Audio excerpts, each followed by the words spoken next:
A lot of people go to their job and just try to make the day as fast as possible, the 8 hours, so that they just can leave and get their paycheck. You went from a 13 square meter garage doing the lights of a zip, and then you're here with Fumes the engineer. That's a name that everyone has heard of. Did you go like outside of the country to do this? I was in London, bro. I was there with Fumes, bro.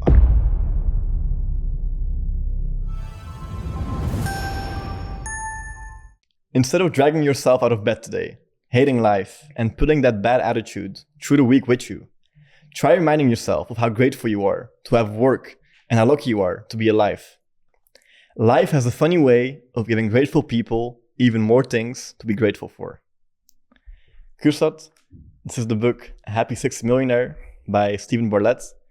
What I really like about this book is that it talks about passion and having passion in your work, especially in the passage that I just read.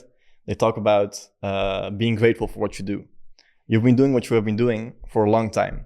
But yet, in every video that I see coming by on my reel, and I haven't talked to you before, this is the first time we have a conversation. True. I see the same energy they have still since day one.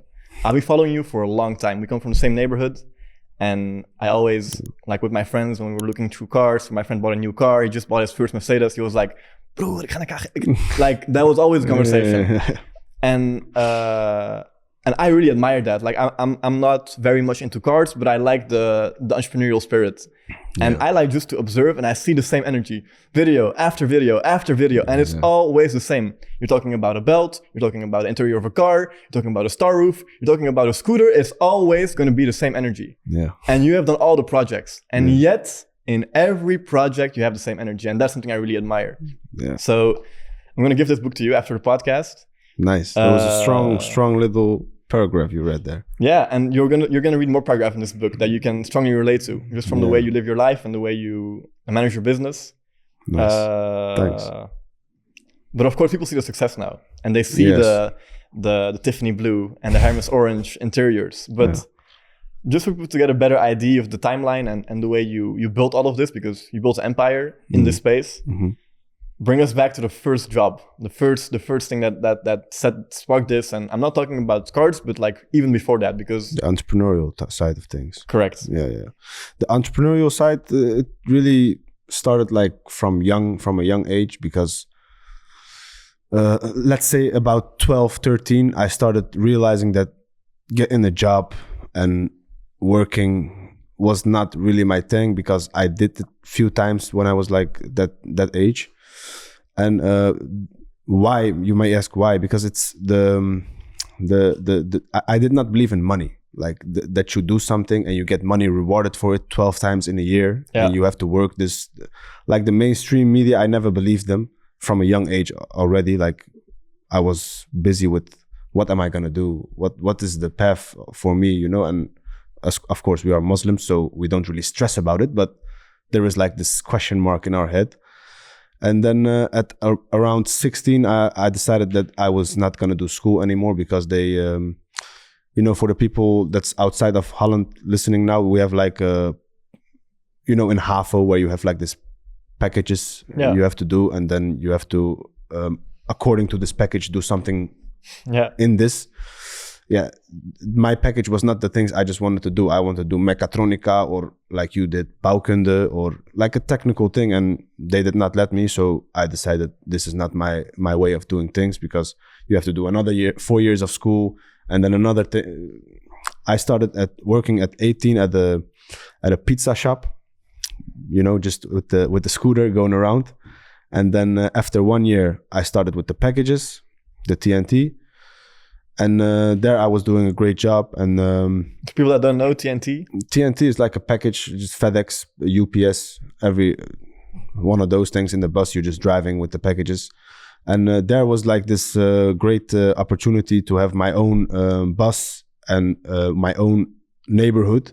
So we started with that, like a transport business. I had there 6 buses. We were doing great. Like the money was not the issue. The issue was I did not get any content. How do I say this? I did not get any mental reward from this job, you know? So like the reward in money was correct. The purpose. Yeah, but I did not have like I did not feel in my zone, you know, because there is no creative side really to it. It's just this. You weren't fulfilled. Yeah, I was not fulfilled. Exactly. So we decided to stop this. At least I decided. My companion still does it until day now. Shout outs to him, my ex-companion. And then I started renting the buses I had from this business. And this was also one big mess. Like, it did not go well. The people, they drive rental cars like it's, you know what I mean. And it was not good. So after that, we decided to also get rid of this. I had some money.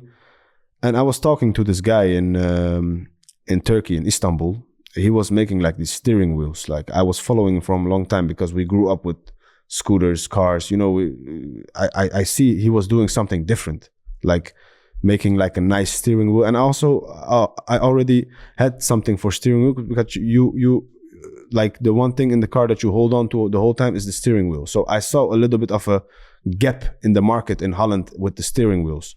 So I went there. Actually, my thing was to go there for learning how to make these steering wheels. And he said, okay, come, like, to my surprise, actually, because why would he even care for somebody from Holland to come to Istanbul and work or learn things for him? It was weird, but we did it. But that first step, because you're going through everything now, like, it's so easy, but like all those building blocks of delivering the pizzas.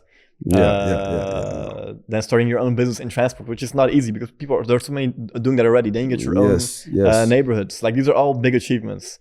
But I want to pause at the moment that you send that. Did you send a text? Did you call him? Like, how did that go?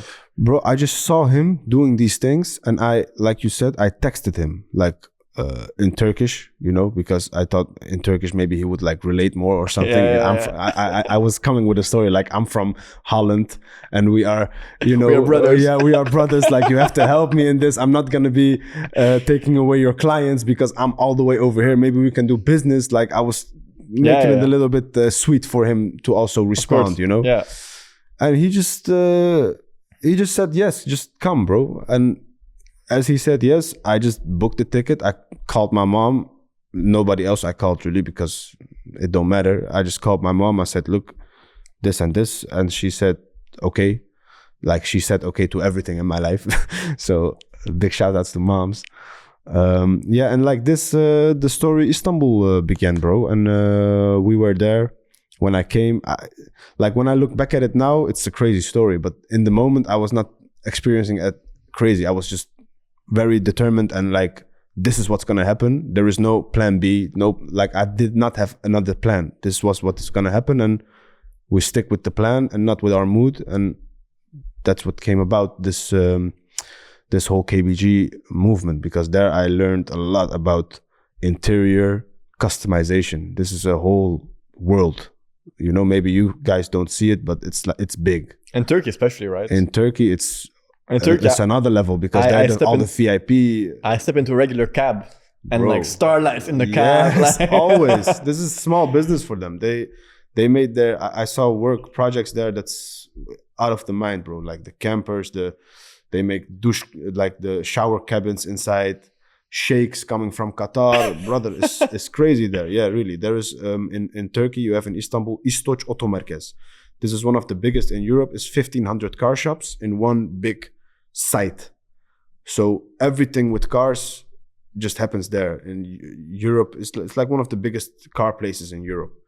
So that was really an experience for me to be there, like one year. Yeah, one year, something like that. And it was dirty, you know. It was a little bit dirty, but I did not really care, bro. Like, to me, yeah, I did not have a shower. I did not have this and that in the last half, but... Oh, were you sleeping? I was sleeping at the shop. So we had a mattress. I was putting the mattress behind like a counter so nobody saw it. And then after work, there was always after work hours, because this work is just filled with after work hours. You know, there's never 6 o'clock finish. Every day there is something to do. So we would be there with and everybody would go home for sleep, and I would just take out the mattress, put it on the ground, And when they in the morning knock, I wake up and start the day again. I think this even more the crazy thing about this is because you came from a place in Holland where you were very comfortable. I was comfortable here. 6 buses, this is going well. You had your neighborhoods. Yes. And then you decided to go all the way to Turkey, sleeping on a mattress. Start from zero. Yeah. Start from zero again. Like, was that hard to make that switch? Because you leave all the comfort that you have. It sounds dumb a little bit, but I had it in my head. I visualized it in my head, and I knew that if I was doing it, like nobody was doing this what I'm doing now. Back then, nobody was doing it like this, like presenting a car to social media and talking about it in a way that people from where we come from understand it, and people that are car enthusiasts understand it, and maybe even people that have nothing to do with cars also understand it. Like this multilingual kind of approach. Nobody was doing this, you already had the influencers. The influencer game was coming up, so I thought, like, if I work with a few influencers and they would show the whole Holland and this section, Germany, now also Belgium, UK, this car customization that we got going on, that clients would come 100%. Like, I was 100% sure that people would come. But they did not come for the steering wheels. They came for the belts. The belts was what got me off, not steering wheels. Steering wheels we do still, but the belts was very viral. Like, I remember doing, like, I was in a little box, like a Shurgard box, like 13 vierkante meter. And it was, bro, like every day, 5-6 cars were coming for belts, 300. I was counting money good. And then, but it was still a hobby, the real problems, or not problems, but the real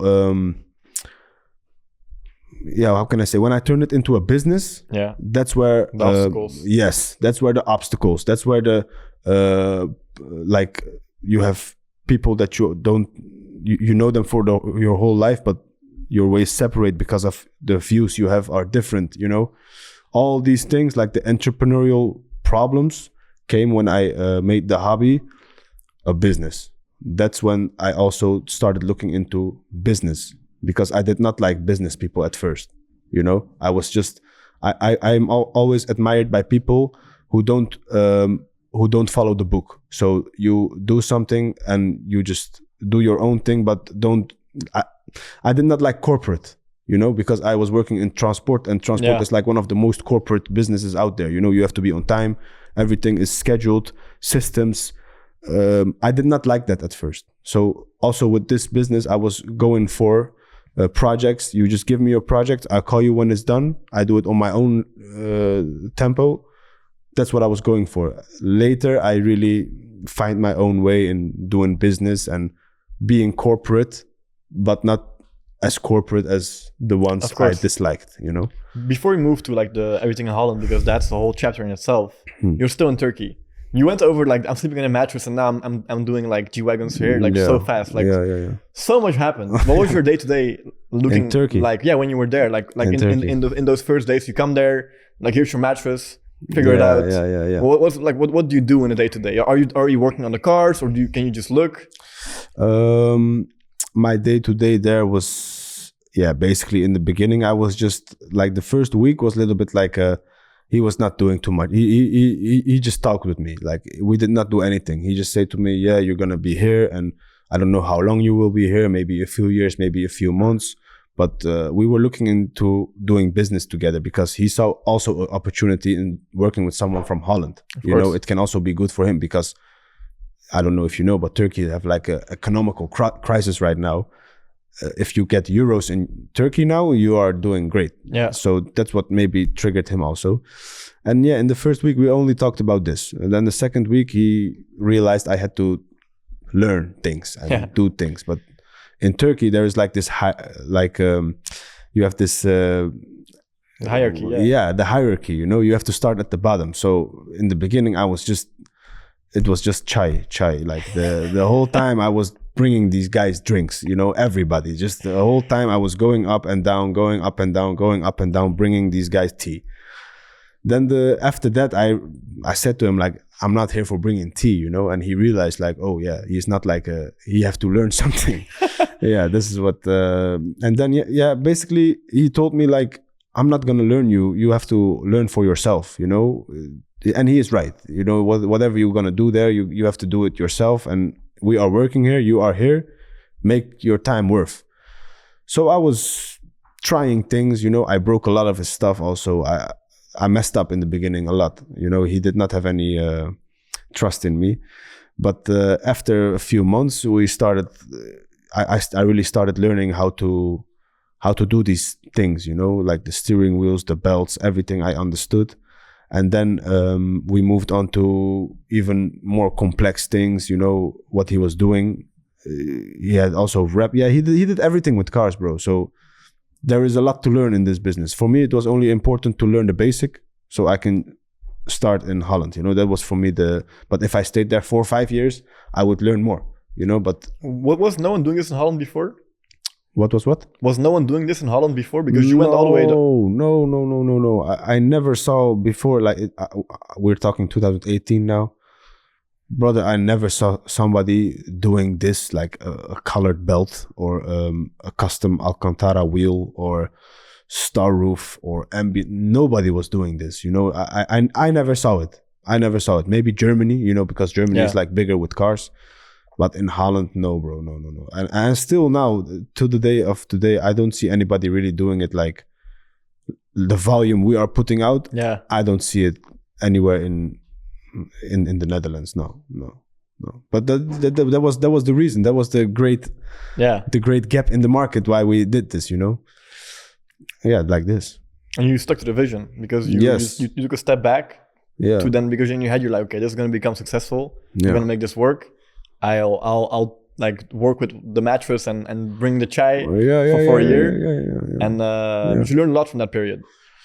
I learned, of course, I learned a lot, bro. This was lifetime experience. I mean, there is really a bottom of things, and I already knew this, but for me to go there and start from zero, you know, when I look back at it, it's weird a little bit, but back then I was feeling on top of the world, bro. I was feeling on top of my game because I was really there doing it.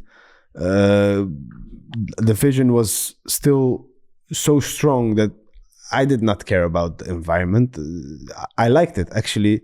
When I look back, it was one of the most stress-free areas of my life. Like the 1 year in Turkey did me great because you see the other side. You see, you can show gratitude again for what we have here.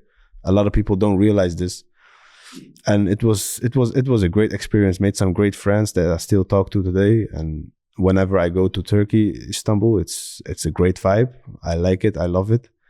And for everyone that's having like this thing in their head that their status will be dropped, if you have a strong vision, it's not a drop. It's just a switch. You're making a switch. If you believe in yourself, nothing can stop you. That's the reason that this KBG thing is still going is because, like, I believe a lot in success comes from not giving up. You can have failures upon failures, but if you keep going, there is no way the success cannot come to you. Like there is this, you just have to do it. Yeah. You can't stop because of something bad happening. You cannot stop if you just keep on going forward and try to better yourself. Inshallah, 100% it's gonna happen, you know? I mean, what I really like about your story is there are so many similarities. We don't know each other, but I've been following you for a long time, so I kind of knew before I see the videos coming by. Yeah. But I was delivering pizzas as well, like 7 years ago. It's a great job. Aura Pizza in The Hague. I was delivering pizzas, 10 euros per hour. It's great. It was amazing. It was great. I had my earphones in, still wired earphones. I was listening to a Gary Vee podcast. And I was envisioning the whole media empire that of course, now we're at 1%. Like I was envisioning everything else. I'm going to have this camera and that. I'm going to be doing that podcast there, travel the world there. While I'm delivering my pizzas, I get my €2, but I'm like, €2, that's crazy. I appreciated that so much. As you're saying, like, 100%, bro, 100%. Those moments were the most stress-free moments, even though at that point I was I would come from school. From school, I go directly to living the pizza. After school, I would go directly to training because I was doing taekwondo at a high level. Yeah. And it was everything. And that was the best period because you're putting the building, like you're building the foundation. It's like a plant, like the roots are putting in the ground. Yes. And like I see all these, especially where we're from, like people work hard. Yes. Like we're not lazy. You can say whatever you want about Schilderswijk or every other neighborhood in Holland that has not the same chances as other neighborhoods. You could say, like we are hard workers. People at a young age, 14, 15, you're not even legal to work, you're working. They're working. You're on your bike, you're doing this, you're doing that, you find a way. There's always a job somewhere from a nephew or a cousin that knows someone. Yes. But it's a very good foundation. Yeah. But then when you get a little bit older, you have to make that switch. Okay, now I'm going to have to do something serious. 100%. And then we come to the point where you're like, okay, business. Yeah. So you have this passion, you have this vision, you're good at it, you're creative. And the creativity, you can still see it now. Like you're so creative, you're like, okay, I like cars, let me do interiors as well. Yeah. And actually, while we're at it, let's also do this special mod. Or like, it's all over the place, but that's because you have so much going on. Yeah. And I think what you mentioned about like staying, it's like you need to get that rush for like where you like it. Yes. Because you're so creative, like if like something is good, it can get boring, so you have to do new things. Yes. And you experiment. But you get back to Holland and you get a 13 square meter garage. Yeah. What does that look like? How does that go? The 13 square meter garage actually comes from because I had to move to here. I was first at another place.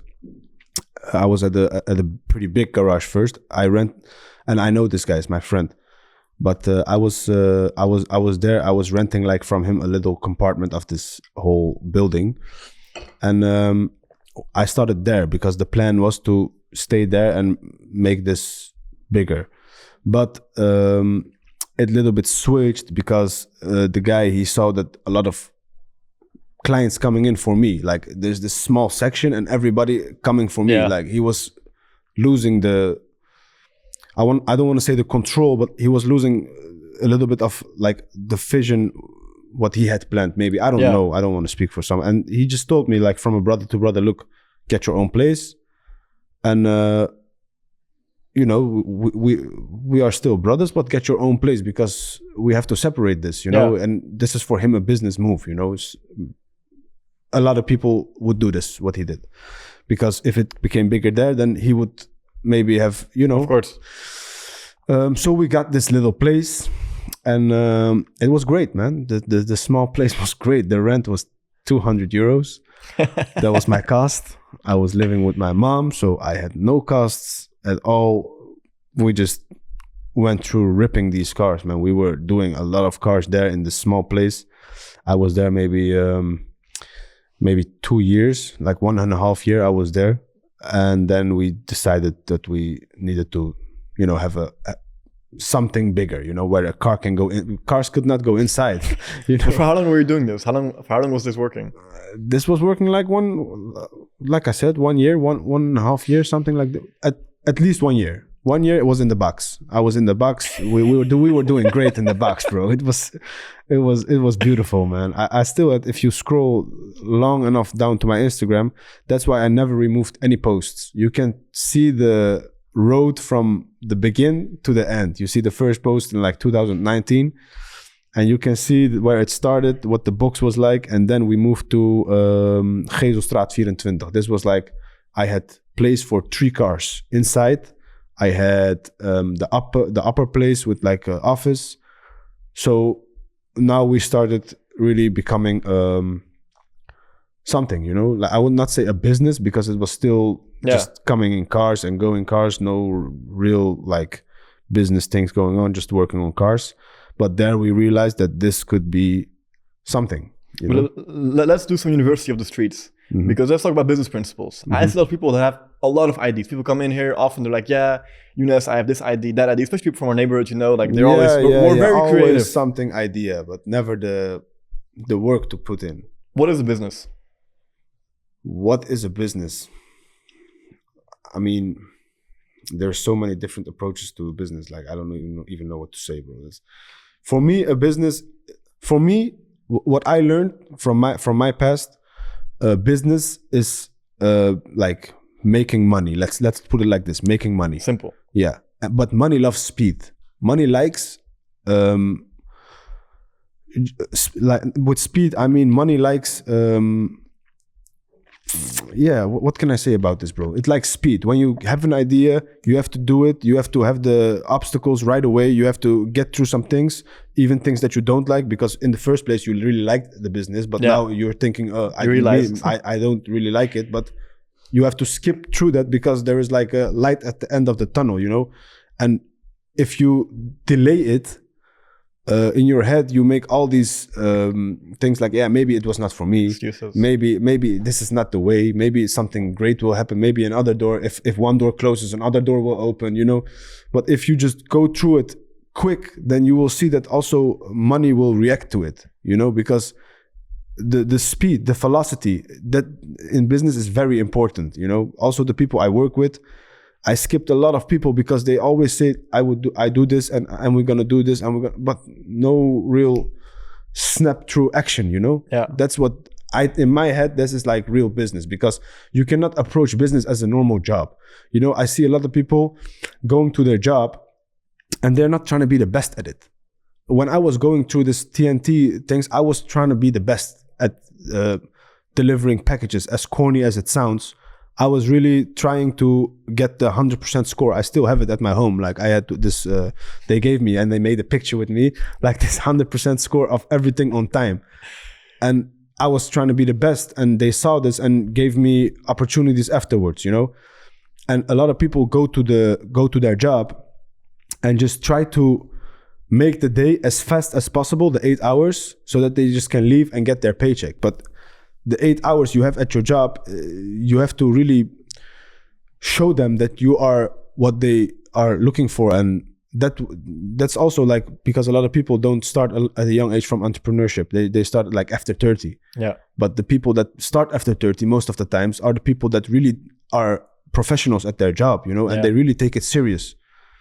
This is also a big difference between people that just go to their job and try to scheme their way out of doing the things and just talking, versus somebody that really put in the work and really, because then you become unmissable. Like the owner of the company don't want you out. They want to keep you in because you are doing what you're saying and saying what you're doing, you know. This is for me, I think, an important approach to business. I love that, especially the principle you're talking about with speed and making money. Those are the two things that you have to focus on. And 100%. The fact, like, of course, you in your head, you're like, okay, I'm gonna have these big cars. I want the AMGs. I want I want the Audis, and I want everything. Mm-hmm.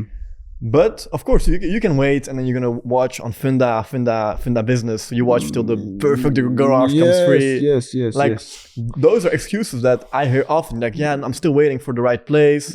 I visited a few places, but yeah, this one doesn't have the right toilet, and I'm gonna have to read the first place. 200 euros rent. I can put a chair in. We can have a talk. I might put some cars in front of the building for the first days, you know, make it work. You find a way. And what I've realized in the short time that I'm doing like my own business is, even the people that are going to be your customers, they respect that. Bro, 100%. Probably the customers that you had back then still come back to this day. Bro, they still come to this day, man. People have been my customer now for 4 or 5 years, and every time they get a new car, they still come.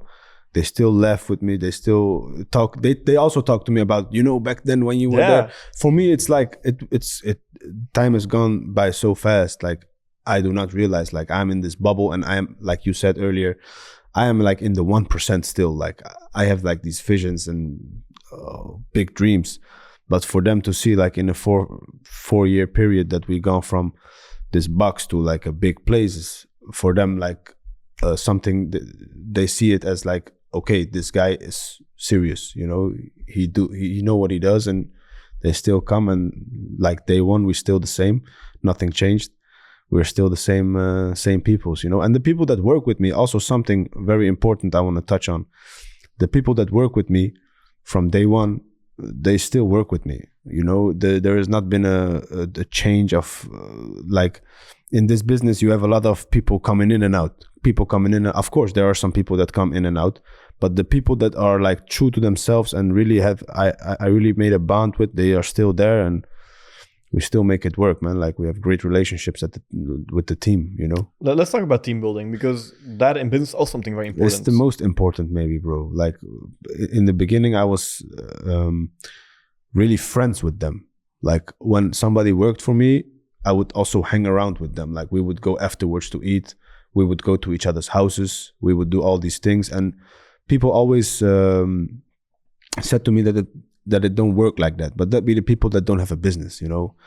And maybe they're right in some ways. Like they should not be your direct friends, but having a friendly connection to all these people made my business so much stronger, bro, because they are not scared of me. They can talk with me. If they have a problem, their problems are most of the time small problems, you know, and I have great contacts. Like I can help them quick. They really have, they don't only work like for the money.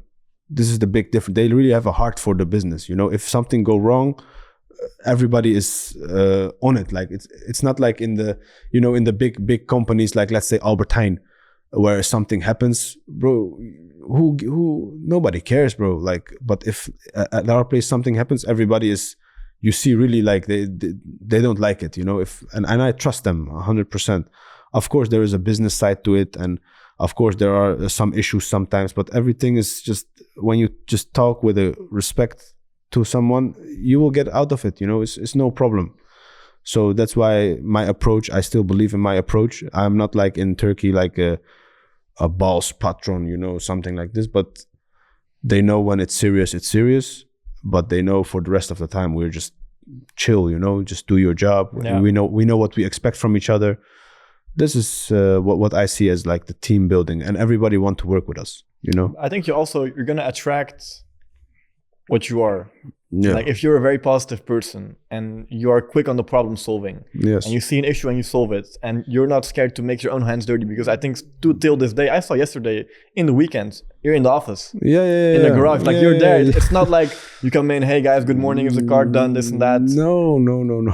We are still there. We are still, bro, and I like it. It's like my happy place in my head, you know. When I go to a vacation, like really I miss it, bro. When I am not there, I call to them. I call to them video to see what it goes, what it's about.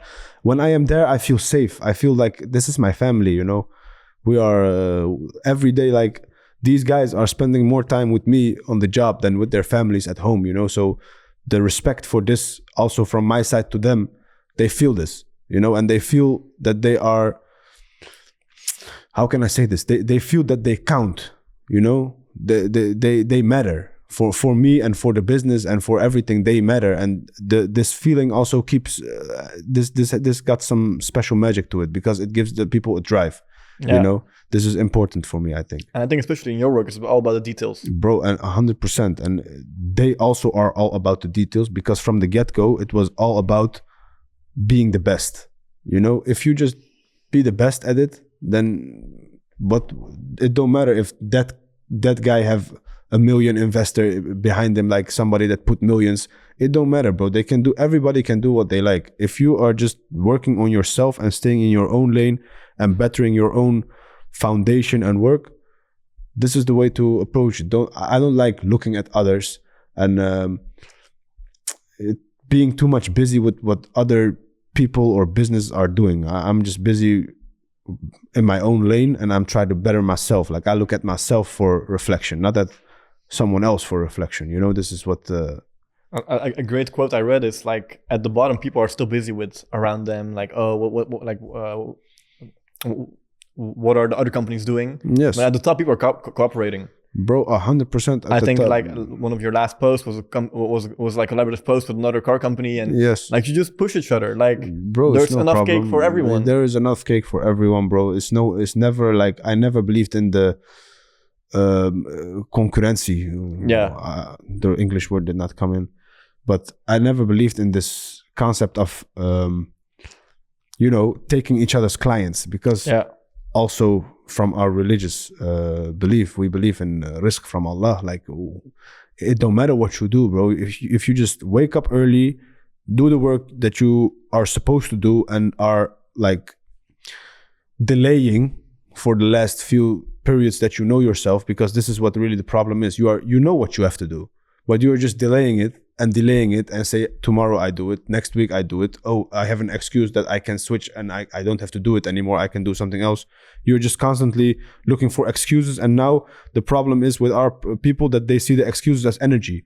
So now this excuse gives him energy and he can work on that. And the excuse, he really makes it something out of this excuse. I just tell for all the people that I work with, just what you have in your head, do it right away, start working on it. You know, this feeling of, when I was young, I had this a lot. These times I don't have it because it's bigger now. But you know, when you were young, you had like this thing that you really like doing, and you were doing it until you sleep. And when you wake up, you just start going back to this. Yeah. This is the energy that is really lacking in a lot of business ideas. Yeah. You know, this, that you really get both hands on it. Nothing, no things on the side, just doing this one thing and doing it till it's done. This is what, this is very important, man. This is very important. I fully agree. And it's very impressive. MashaAllah, it's the only thing I can say about your business and the way you built your team, which I think the team building for me is even more impressive because I work with people as well. And it's difficult. Like, you see people going, people coming, but having that like strong inner circle that still stays with you till this day. Yes. That's hard work, and congratulations for that. It's beautiful. Thanks, bro. What I think is interesting is at some point you reach a certain success. Mm-hmm. I'm sure you write down goals and you're like, okay, this one I want, this is what I want to do. You talked about, you only compare yourself to yourself. Like, there's not like, you're not looking like outside at other people or the businesses, what you're doing. No. But you're reaching other success. You have the biggest influencers of Holland coming by. Mm-hmm. You're making good money. Everything's going well.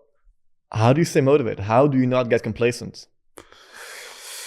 How do I stay motivated? I mean, do you mean like business wise, or do you mean with like the cars? Because the cars is like a never ending. Like with cars, you can, bro, there is no limits to car customization. I was really inspired by the West Coast Customz Pimp My Ride show with Exhibit. This was like a real big thing for me. I would check everything. And this also shows that in the car business, there is no limits. Like, bro, I have to do so much things. I have to start like the buying cars with a KBG style and sell them. Like, I did not even touch on that. You know, there is a long way ahead of me for this car business. But yeah, the motivation comes from, bro, just I think it's just wanting more, like every human, basically. Like this dunya, you know, it's designed in a way that you, even if you have everything, you would want more of everything. You know, this is just how it is designed, and it can be also a dangerous thing. You know, sometimes you have to sit back and think, okay, alhamdulillah, we don't need any more. But something happens sometimes, and you just realize that more. I can't explain it really. It's natural. What impact does faith have on your business and the way you operate? I mean, faith is, you can say it's everything, basically. Like, I like to describe it as putting on different glasses. Like, my first glass is my faith glass. After that comes like the money impact. And after that, you can put family, whatever. Like, the first beginning, if it's not right with my faith, like if it's a business that is against my beliefs, I would step away from it, you know. And with this business, I sometimes also had this feeling, because I am selling to people that flex a lot with their stuff, you know. So something there is not like right about it, but I thought about it in a good way, and there is nothing wrong with liking what you have, you know. You can customize. I like custom. I really like custom. Like, everything in my head, my vision is that everything I have is custom made, you know. Because to be honest, bro, like, even like the clothes I wear, like, I want it to be perfectly fit for me, because that way I really have my, I don't know, it's just something in my head, bro. Maybe it's me, but I really enjoy custom work, custom things. Everything has to be made for exactly how I want it, and that's when I like it, you know. Or else it's just another one of the million, you know. Have you seen that shop in Dubai, that custom-made reality shop from the guy, like his friend of Tate? He has this shop where they do custom suits, they do custom cars, they do like everything. I did not see it, but it's a great idea, and I think also a lot of people like this. Like if you can go in some place, this is also something I have in mind. If you can go in some place and make your living area custom, your vehicles that you drive custom, the clothes that you wear custom, the lifestyle, the custom, this is, I think, what sells the most, you know, and it's great in business. The fulfillment is no joke. You have to be on point with the fulfillment, you know, because custom made is the most, you know, fulfillment is very important. But I don't know, I just like it, you know, and people also like my custom ideas. So when I have something in my head and I make it, the design of it, people like it and they get it because they think it's great, you know. So it's working. We have a picture, if we can pull it up, from where you were in, I think it was Mecca at some point. You went there a while ago. Yeah. What was the trip like? This was a great trip, bro. This was a great trip. I was there with friends. One of the friends recently passed away. So that also made me think back about this period. That was right before I went to Turkey, actually. This was right before, or was it after? I don't remember. I went to Mecca, New York, and Turkey in a very short period of time. And the cultural differences between all these made me realize that the world is big. But this trip is like a spiritual roller coaster, I like to call it. And it was great, man. It was great. We were eating with hands. I never was doing these things, you know, eating with hands, you know, people's feet everywhere, the hygiene. I was not feeling it, but then I realized these people are washing themselves 5 times a day. So it was nothing to stress about. And it was a great experience, man. Also, this really made my belief much stronger, you know, everybody coming together to worship the one and only creator. It made me very strong in my belief. And it also made me very... I've been like this my whole life, like the anti-stress against... I never stress about a thing, you know. I could be in a burn, like the things I've been going through, like a lot of people will not be able to... comprehend. Yes, they will not be able to be themselves still, like they would go off everything. But for me, I see it as like a journey, and the things you go through is like, you know, paragraphs of the story. I don't stress about anything really. And that's my approach, and people don't really like this approach. People that don't, some people don't like this approach. I never worry about anything. Everything I say, it will, okay, like we had big problems, bro. I'm working on cars from 300,000. We had big problems with cars, but I always say, we fix it, and we fix it. Because if you go the other way, and go to the like, oh, what's gonna happen? Then you're just messing it up for everybody, because everybody's gonna go and stress, you know. If something really bad happens and everyone is like in a stressy mood, then it's just gonna add up. But if you are like from the beginning very calm, then his stress, then you start looking for solutions. Okay, what we gonna do now? Okay, this is an option. No, skip that. We do this. We do this. Okay, shake hands and we go to it. This approach really brought me a lot. It also, but it makes sense. But like there are studies from Harvard or other universities, and I'm not sure which one exactly, but like the stress tolerance of like high-level CEOs in different companies is directly related to their amount, like to the level of success. Like the amount of stress you can handle with in a day or in a short period of time, and how you transmute that to like finding a solution is directly correlated to the amount of success you will reach in your life in all aspects of what you're doing. Yeah, bro. I was like, the business was doing great, but I was homeless. I had money, but I had no home. I was sleeping around at friends, bro. Like, you don't see that on the camera. You see like, we got another ambient light and the star. You see this, but you don't know what's happening behind. But I don't care, because eventually it will be fixed, you know. Now I got my own, like, for years now, of course, but it all comes along, you know. Just the belief in the our belief system also, if you look at the story of the people that are like in our holy scriptures, they did not have an easy life, bro. Like the bigger your tests are, the bigger your problems are, that makes you as big of a man or a successor. You know, if you have big problems and you can solve them, that's your worth. You know, you are worth you are worth what you can solve. Like something like this. No, it makes complete sense. Yeah. Like you will get rewarded based on the solution that you solve in life. Exactly. This is what I really saw in life. You know, when you have a big problem and you solve it, that's like God's way of putting an obstacle in front of you to make you better for the next chapter, because things are gonna get harder. You know, he's just letting you know, like, you gotta lock in. You gotta lock in, bro. You know, and that's what my vision is on this thing. Yeah, you just pulled up that picture. You really brought me back to a time. It was nice. I went to after that I went again with another close friend. It's one of the, everybody that's not been there, it's the greatest investment in yourself, man. It's the greatest investment. You know, you just get out of this dunya and you just go into your real you. Was this Umrah? This was Umrah, yeah. This was Umrah. Yeah. I did not go to Hajj. Yeah. I want to go, but I want to go with my mom. Yeah, beautiful. You know? Inshallah. Inshallah, yeah. This is a great experience, man. I heard some people, this is a personal question as well, like they say, yeah, I'm not ready for it yet.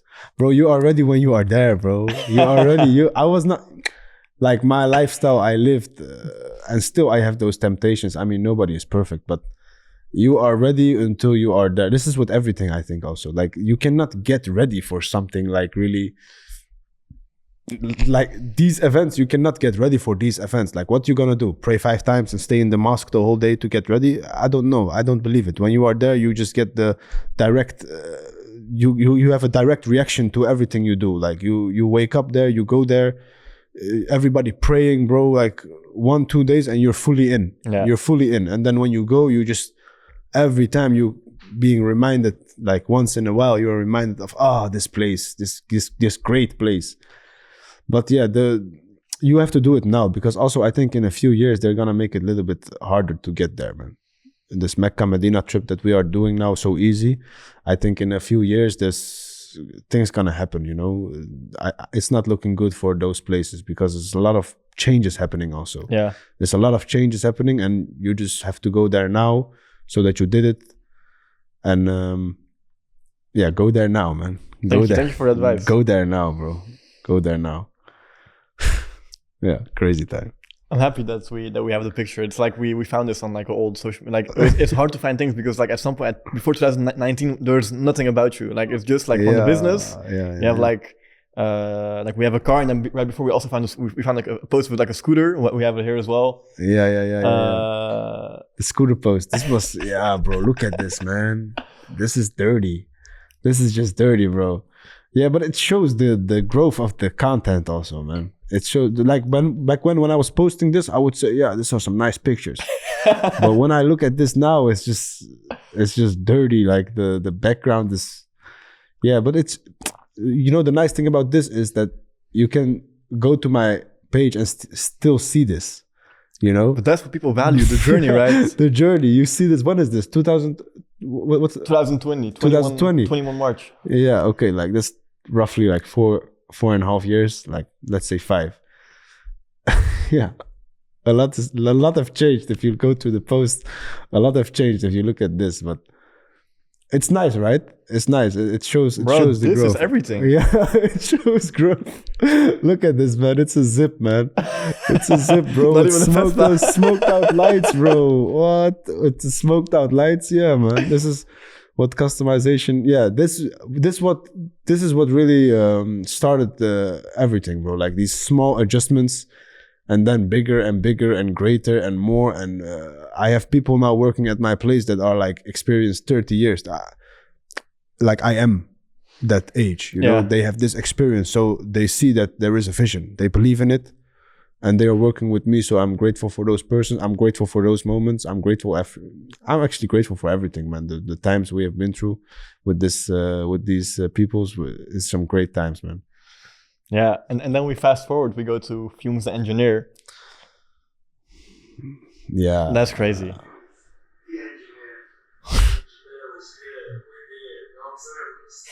Yeah.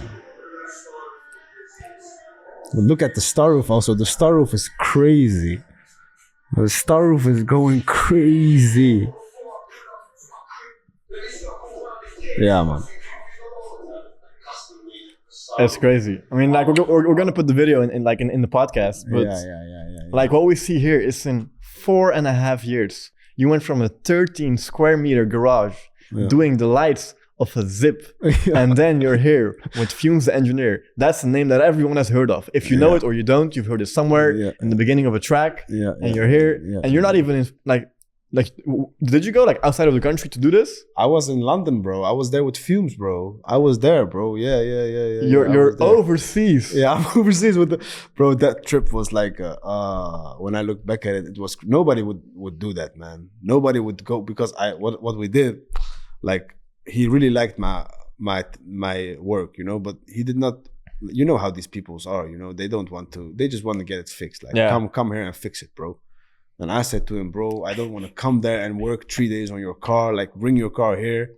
At first, he said, yeah, I can bring the car there. And then he said, like, bro, I'm really in a like working period right now. I can like you can come here. I can fix for you everything. Just come here and do it. You know, like whatever it takes, just come here and do it. So what we did was, we bought a Eurus roof. We bought it in Holland. And then we worked on it. Where did you find a Eurus roof? I found it in, I don't know, I want to say UK or Latvia, somewhere like this. It was 5,000 euro. So I take this roof, I buy this roof. We make the greatest star roof for the Eurus. Like I was going, I remember it was like after work and nobody was there. And I was just there with my point. I was making the stars, you know. I was thinking like this has to be like a real banger, you know. And then we made the roof, we made the falling stars, we made his custom logo in it, and we put the roof in a van. One of my workers was driving the van, and I was driving a car. So we went there with 4 people or something. And when we went there, like there was some things on the road happening. He was getting controlled. He was stressing. We got there. You see Fumes. Fumes was very sketchy at the beginning. He was thinking like, what are these people going to do to my car? You know, because he see us coming in a van with another roof and it looks like a robbery to him, you know, because also London, you have to no, London is not like a place like here, bro. The people that are, the crime rate in London is crazy. Like this is really going hard there, you know. And he was a little bit sketchy, but when he saw that we were doing what we were doing, he saw the professionality, and that's where he became chill and started laughing with us.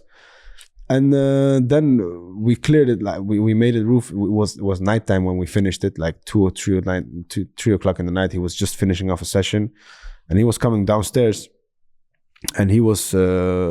He said to me, let's see, you know, he was not really impressed by it. He was just thinking stars. And when he saw it, he was like, it was a very good impression for him. You know, he said to me, bro, this is sick what you've been doing. You know, what you are doing right now with this is from another planet. And he agreed to make a little video with me and post it on both of the sites. And yeah, that's also something that gave me some more confirmation from other peoples that we really do this, you know. This is like our thing, you know, really our thing. And that was also a great experience. Yeah, it's like you went on a mission. I went on a mission. It was a side quest. It was like a side quest, bro. Like a big side quest. Exactly. A lot of XP for this one. Yes, I got a lot of XP for this one. It was something good. And also the Instagram just got more serious about this, you know, because people are seeing the things that I post. Yeah. You know, and when they see these things like him and Silvio and Bravo, these are big people, you know. These are not small influencers. These are some really big people, and they are not posting everything. They are, and they really like they really mess with me, you know. They really like my work. That's what. And understandably so. Yeah. I mean, we haven't really talked about the work itself. Of course, as I said before, I'm not like very much into cars, so I couldn't talk to you about every detail. But the vision behind it is what's so impressive, because it's applicable in all businesses. If you're building like a recruitment company or whatever business boring model that you're building up, like attention for details, building a great team, believing in your vision, when it's not going bad, still going through, just starting. 30 square meter garage, fine. We can put a desk, you can put a computer, we can have a chair. That's enough. Maybe if you want some luxury, put a coffee machine in and you're perfect. Like, perfect, fixed. All these principles, they apply, and like it's beautiful to see this. We go from a zip to like doing like a star roof in London, and 4 years is 4 to 5 years is a very short period of time. But like I think also like when you're building, like you don't see that happen. No, like it's like no, it just happens. It's just you just go through periods. And every day there is something, or every week there is something, a little adjustment that makes it bigger and bigger and bigger, and you take another person, and now your volume has gone up, and now you can do 3 cars in a day. This is really, I mean, you also have to look around, you know, because after the belts and the steering wheels, we did a whole lot of ambient lights, and now the star roofs, like I'm doing so much star roofs now, like everybody is coming in for their star roof. You have to go with the, you know, also do some new things, you know. It's not just we are still doing belts and steering wheels. These things are natural, just coming. I don't even post about them anymore so much. I just post, we also did the belts, but it gets bigger and bigger. And now with the Tiffany blues and the Hermes orange, all these crazy interiors, like this is another stage, another chapter, you know, that I am in it, but I think that there's a lot of opportunities there, you know, the custom work. And this is like, these are big jobs. These are like 1-2 months the car has to stay with us. Yeah, really? Yeah, like 1 to 2 months the car is fully being worked on, you know. So how many people are working on a car? Like, for example, that Tiffany blue one you did, that's like crazy. That's like a 6-week project, bro. How many people are working on it? How many people? Let's say you have like the paint section, you have the body kit section, you have the interior section. So this is like a group. You have different groups working on it, and then you have the whole project in itself. At least like, and not everything is done by us, you know. So like we don't have a paint booth, for instance. So the painting is not done at our place. So you have to really schedule everything perfect. I would say at least 15 people has put their hands on these projects. Yeah, 100%. We are mostly known for interior, you know. So most of the time, our projects are based on interiors of the car, but we are expanding. We have our vision, we have different things in our head, so we're gonna go to exteriors of cars also, but in the meantime we're just killing it, you know. We're just doing our thing in the meantime, and we have some other plans in the future. There's a lot of plans actually that people don't know about, but these are just scheduled on.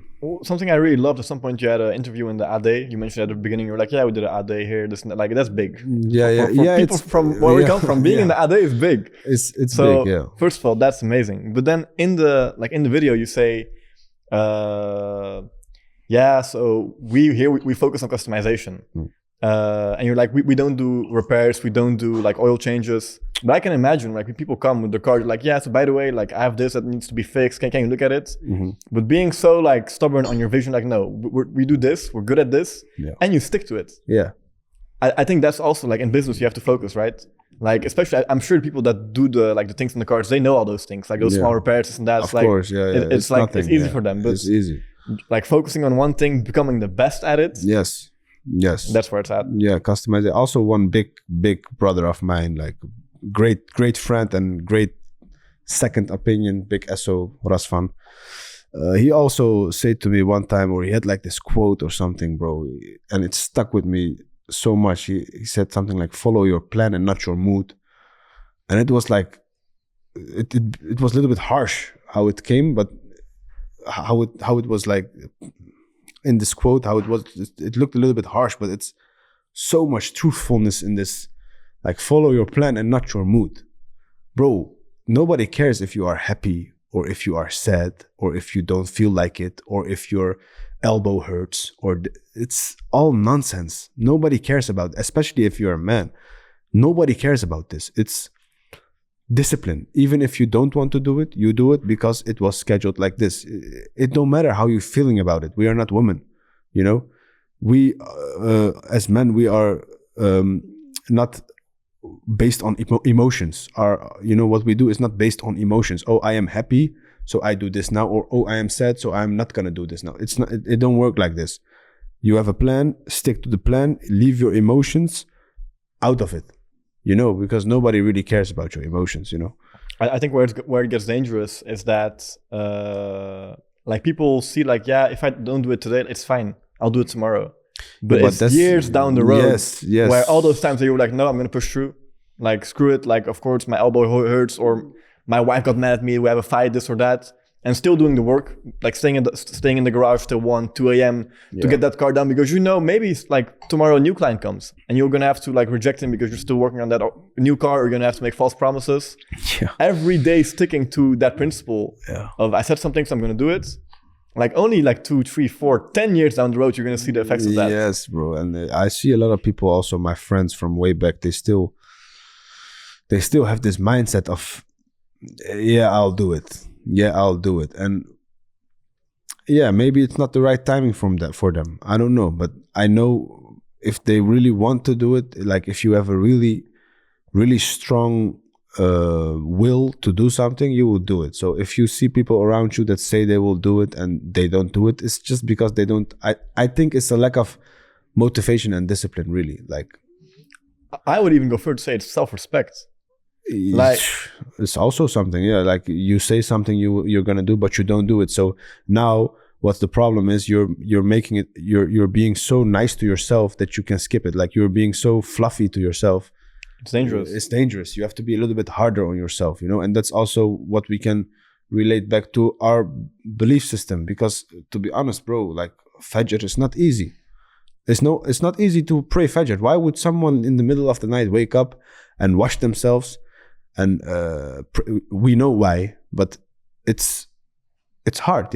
Like I'm not trying to sound like I can't do it, but you're right. It's hard, bro. It's for people that are in this business and working and things like this. It's hard, but if you feel the fruit of it, like if you can, then you will not miss it. Like even for myself, like I say this to myself also. Like I am no perfect prayer. I don't pray perfectly on time, but I know when I do pray perfectly on time, things are going so well, bro. Like even if my hand falls off, I know like it's better that this happened to me. This is better, bro. It's great like this. This is, but it's true, bro, because I have the feeling that I'm really walking with God. Like everything that happens, no problem. Yeah, this is what it is now. We're gonna go further. It's no problem. When is the next prayer? If I am in that mindset, then I'm a very dangerous man, bro. If I am on because I was going to the mosque like a few years ago. I remember when, even before this whole thing, like I'm talking 2016, 17 now. There was a short period, like 3 months, that I was doing nothing, And I was really, from a young age already, I was thinking a lot of where we come from, what is after this, the afterlife. I was skeptical, but then I started going and realized Islam is the truth always. And I was in this time period, like 3 to 6 months, I had nothing going on. So I had some money. What age? I think like 20. Like we're talking 20, 21, maybe 22. I don't really remember, but it was the time where I just stopped with all these businesses, all these shits. I stopped this, and I was looking for the next. So this is also the time period where I texted this guy from Istanbul. So that is the end of this time period ended with this text to this guy. So in this period, I remember going really to the mosque, like really going into this flow of waking up for Fajr, reading, acquiring knowledge. This was one of the best times of my life. I felt the most content. And as I was going to Fajr, to the mosque, like a few times a week, I saw people that were there like every day. every day, like from young to old, every day he was there, Fajr at mosque. Every day. And until this day, they are still doing this. And this really humbled me in a way, like, bro, if they are working for paradise, what am I working for? Like, what gave me really iman boost. Then also this Mecca thing also gave me a real good iman boost. But then, you know, life, you know how it goes, up and down. But really, to be honest, bro, the best times of my life, the best, like where I feel the best version of myself is when I pray everything on time. This is when I feel the best. This is when you can bring everything on my plate. I fix it, you know. And the most times that I feel the least, where I feel at my lowest, is when I don't pray good, or when I skip a prayer or things like this. Is when this is self-destruction for me, you know. What is stopping you from doing these prayers on time when they don't, like, when it doesn't work out? What is stopping me, bro, is I think we all know this is like the devil's work, bro. Like, it's always something like, oh yeah, no, I cannot do it now because I have to do this. Oh, because I have to do this, and before you know it, the prayer time I've skipped. Oh yeah, then if we already skipped it, tomorrow new day. Yeah. Like, this thing is a real thing. But if you can get a hold of it and figure out in some way that you pray everything on time, bro, the rest don't matter, bro. Even if you're under a bridge and you pray on time, I think it's a great area to be in. I think it's a great state to be in if you are praying everything on time. This really helped me through hard times. And I advise everybody to, when they don't pray on time, to really switch this up to being on time. Yeah, beautiful. I think it's amazing advice. Yeah, for everyone, actually, for myself also. Yeah, but sometimes you need those conversations, right? Like, I can imagine when you're in the mix constantly, you're working hard. Like, you're not just like doing, like, you're there every day. You're like, you have to take a moment for yourself. Reflect on what you're doing, because it's actually, when you look at it like this, it's no like I did it or we did it or we really struggle. It's giving from above, you know, and you have to take it with both hands and not forget where you come from. Sometimes also you fall to the ground to really make this connection again. Yeah, you know, and this is also a great thing, you know. Everything happens for real. Yeah. When you have a downfall or a big reset or like a big setback, this is a great moment to reconnect, you know. But the problem begins when you go up. You cannot forget again, you know. Yeah, because that's it's not right, you know what I mean. Yeah, that's beautiful. But inshallah, we will continue to work on that. Most important thing. Something I want to touch on quickly is you have all this creativity and cars, lights, star roofs, belts, steering wheels, interiors. I studied architecture myself at TU Delft. So I saw this, I'm like, what? Like, this guy is doing what like, we are learning, like, of course we're learning the buildings and like doing these details. We have like entire interior architecture courses. Yeah. It's super complicated. You don't just like do it, right? Yeah. And then I see a whole tool with like the lights. Like, how? Yeah. Because I have a great friend, Suleiman. He is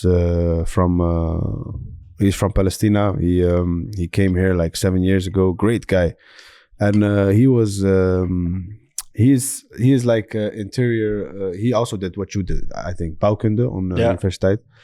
And he knows like what is inside, you know, because in cars, I can tell you everything. Like, we can make a star roof and we have to take this from here and this and that, and then it's fixed. But in a house, it's a different story, bro. It's a different story. Like, okay, what are you going to do? Where are you going to take electricity from? If something happens, you have to have safety options. Like, if something happens to the roof, it's not a quick fix.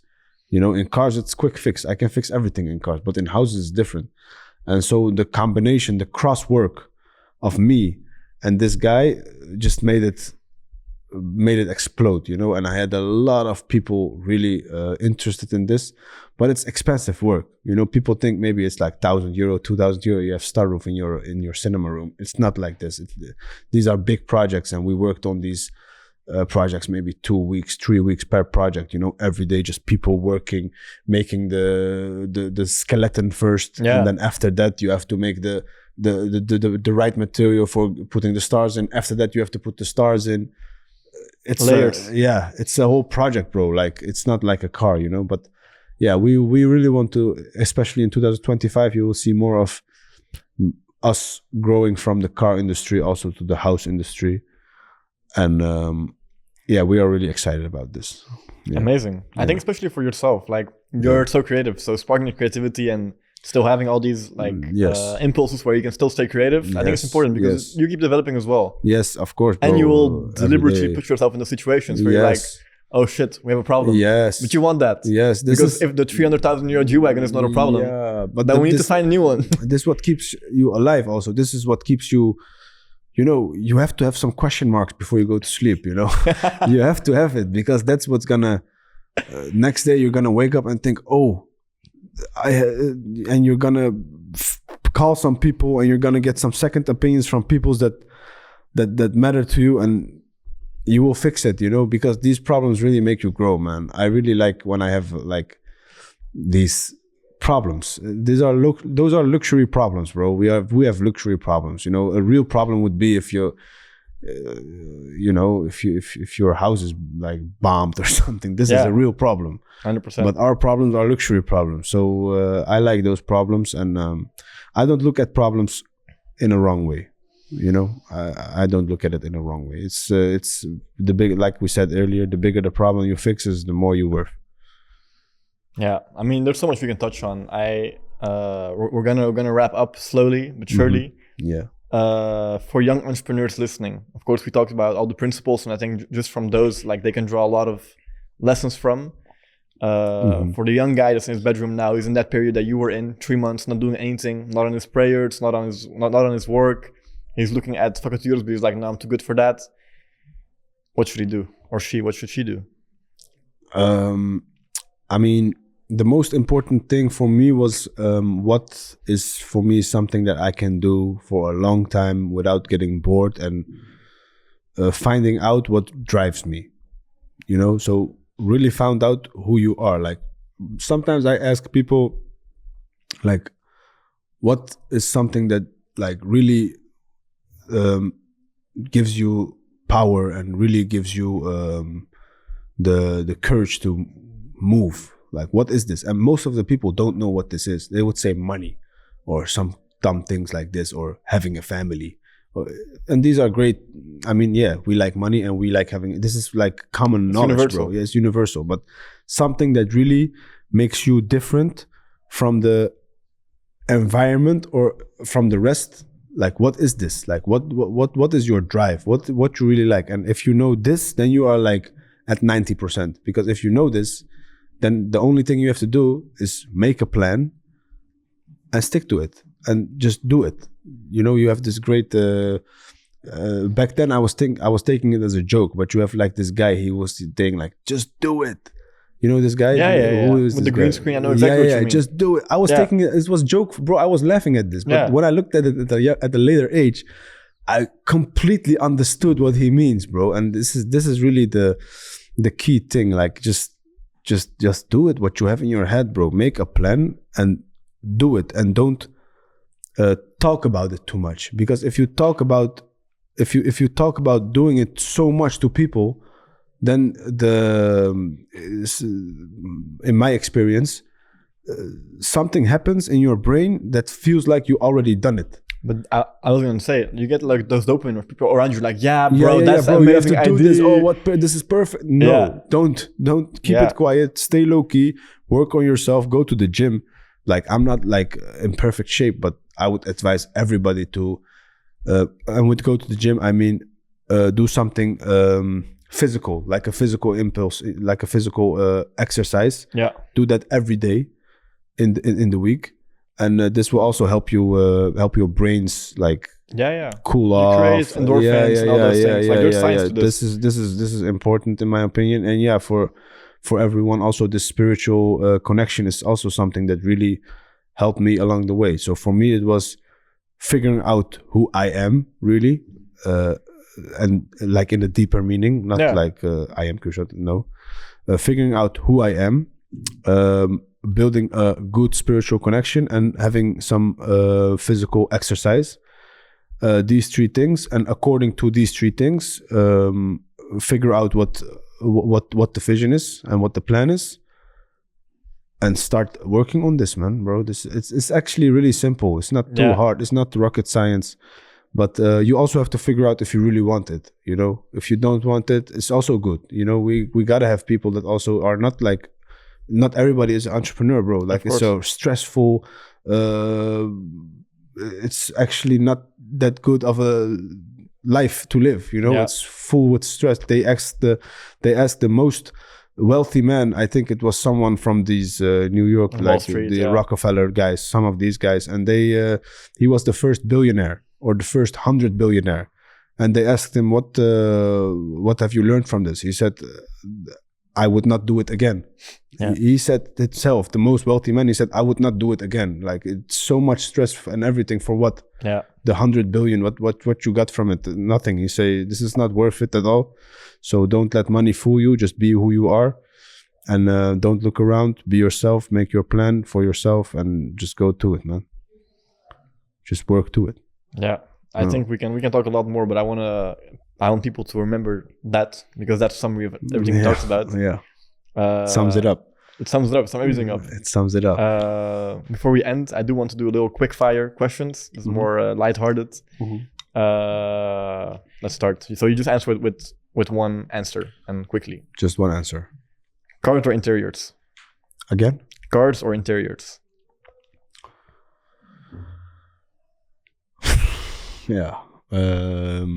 Cars. It's funny to think about this, because on your feed we only see cars, right? But I think because that creativity, like it's there, right? So with cars you've already done it.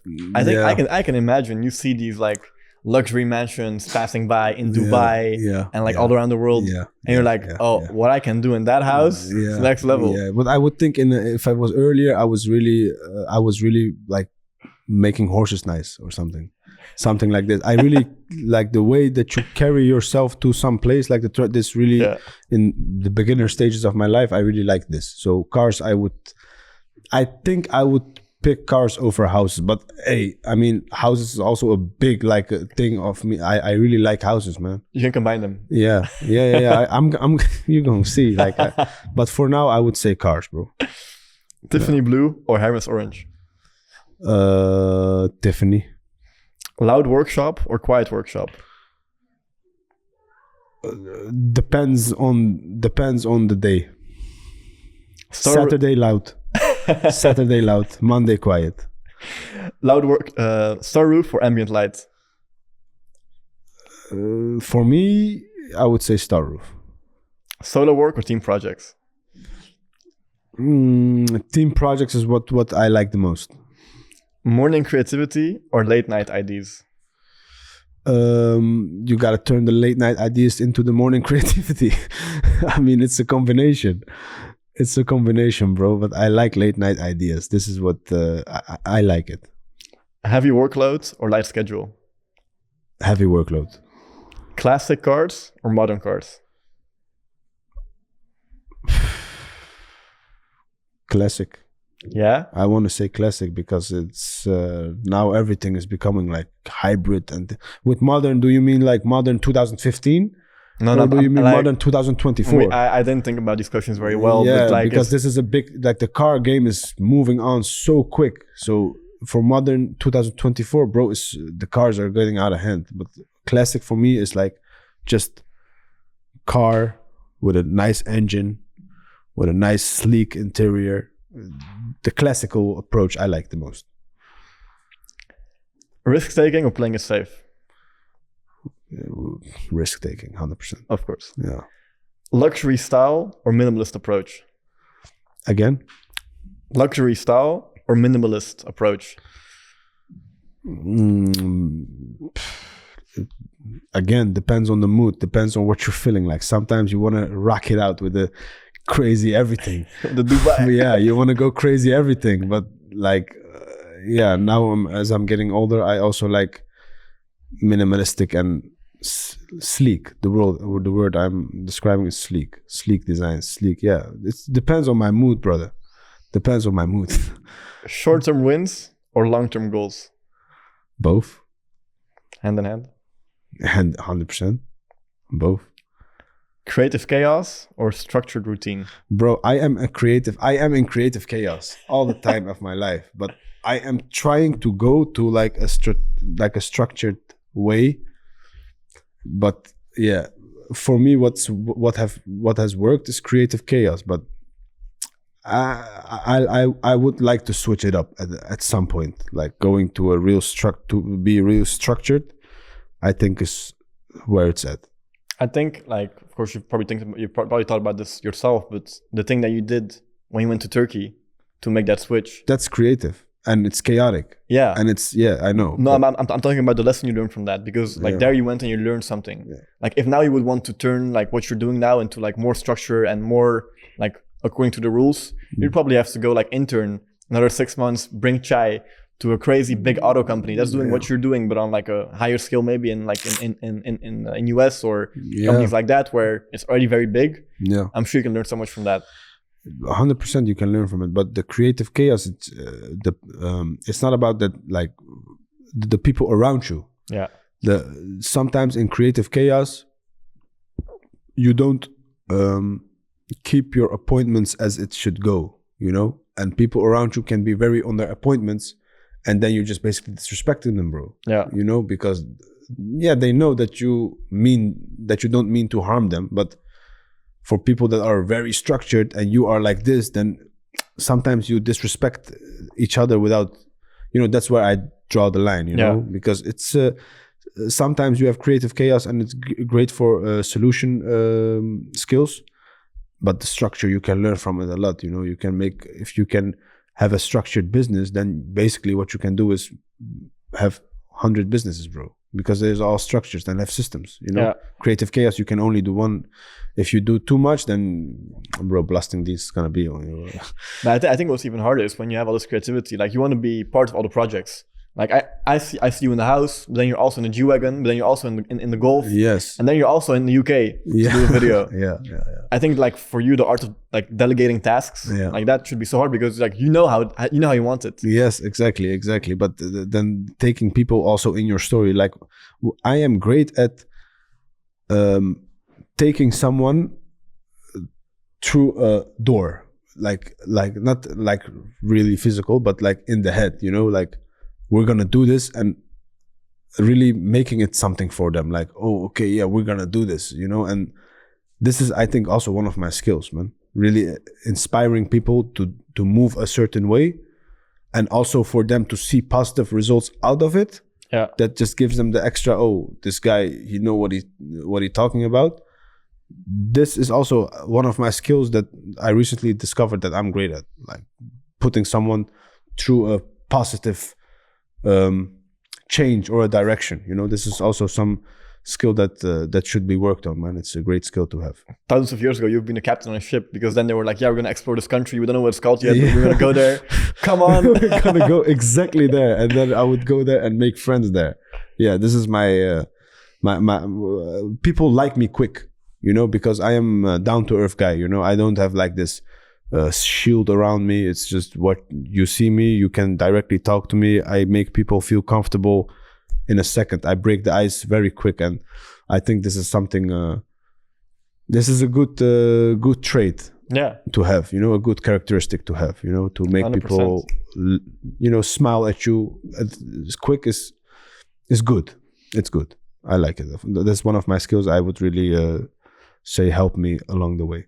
And something people learn from a lot. I mean, there are books about this, but just also practicing. Like, you have to talk to a lot of people to get good at this. Yeah, but this was never a problem for me. Like, for me, it was never a problem to talk. I'm like a social, one of my friends called me a social butterfly. It's really with a sissy name, actually. But yeah, I really, when I get somewhere, I directly make contact. I directly let them know that I am there, like not in a way of you coming into the room and everybody have to know. Not in this way, but like I make sure that they know I am here and we're about to have a good time or not. I don't know, but breaking the ice was never for me a problem. I had from the beginning of my life to now, I had great contact, like social skills.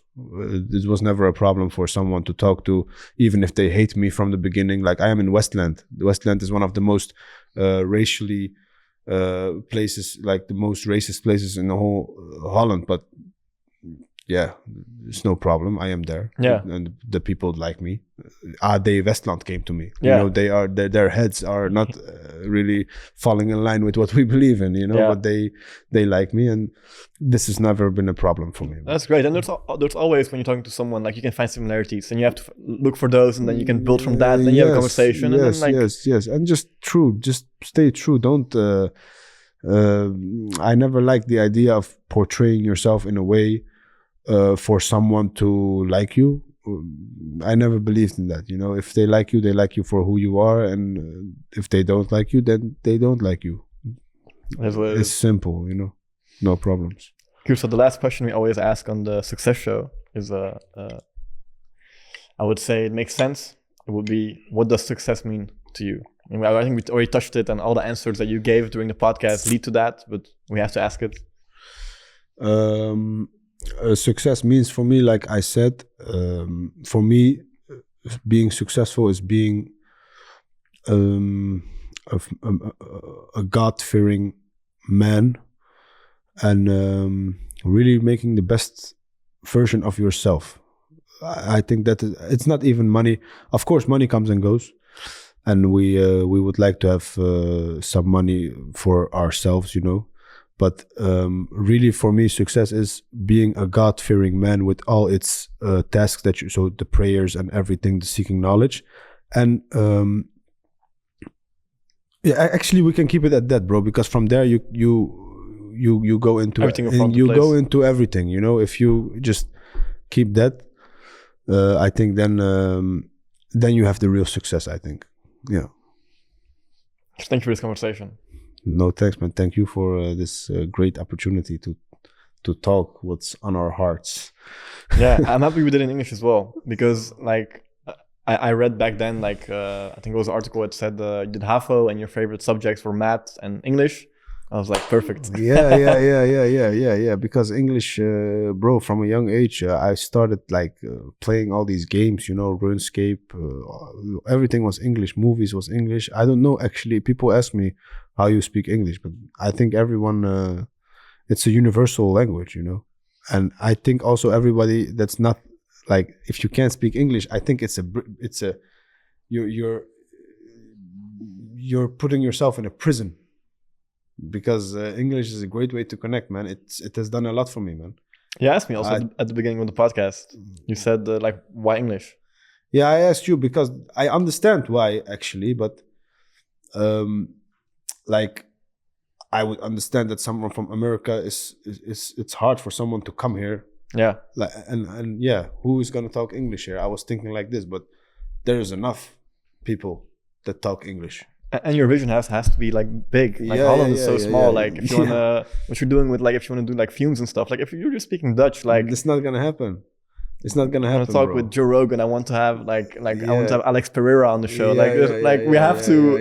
You have to do it English. But I think if you stick to this concept, because it's different a little bit than all the podcasters. If you just stick to this concept, I think you will get there. You will get there. 100%. Thank you. Inshallah. Everybody, you gotta follow this guy, man. You gotta follow this movement he's putting on, man. Yeah, man, it's nice. I like it. Thank you so much. You thanks, bro.